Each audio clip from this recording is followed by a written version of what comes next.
November 8, 1872. Dear Mr. Cavell, I have received your letters of October 27th and November 3rd. Thank you so much for these letters. You are a good man. I do so appreciate your visit with my Aunt Iva. I know it was difficult for you at the time and so confusing, but I am so grateful you gave her such latitude and played along with her confusion, even though you had no idea what was happening. That was so good of you. Yes, Mr. Cavell, Captain William Henry was the man that I would marry had not the war taken him from me. It has been so difficult for me and the other women who lost loved ones in the war. It seems most did. Although it was heartbreaking for me at the time, I can't imagine the pain and difficulties of those ladies whose husbands never came home, those that had children who are now fatherless. I know that my Captain Henry was an honorable man, and I should see him again in the afterlife. I have come to accept this. You are not intruding, Mr. Cavell. You are my friend, and I am blessed to have you to share my thoughts. I do understand why Aunt Iva thought you were William. You are tall and mustachioed as he.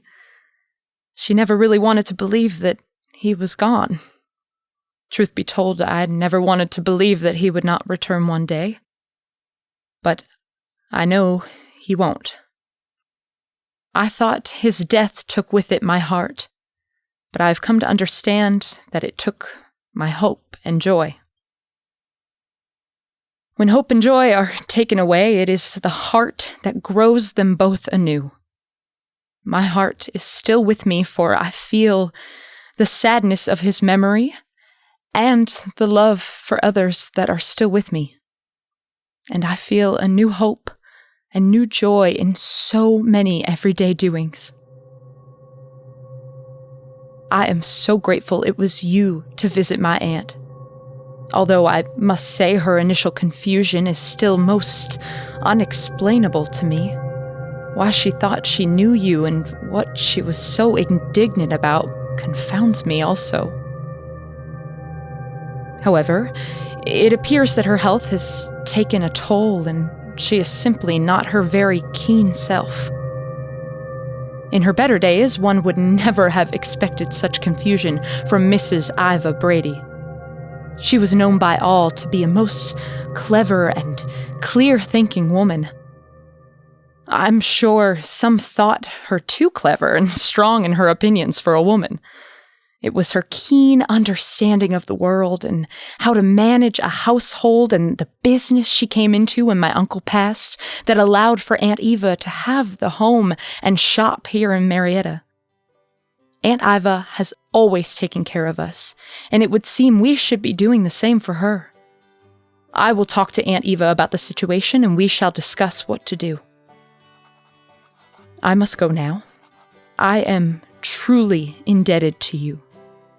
I do hope we shall see you soon. Soon, Mr. Cavell. Soon. Be well, Mr. Cavell. Most sincerely, Miss Anne Levitt. P.S. It is so cold now that I don't believe I will walk much again until spring. I shall get up early in the morning, and after Sarah Jane and I have stoked the kitchen stove, I shall return to my room until light comes, and I will watch our river wake, and maybe I will see us walking alongside it as we did in the warmth of summer. Such are the visions of fog in the winter. They let us see our dreams in the clouds.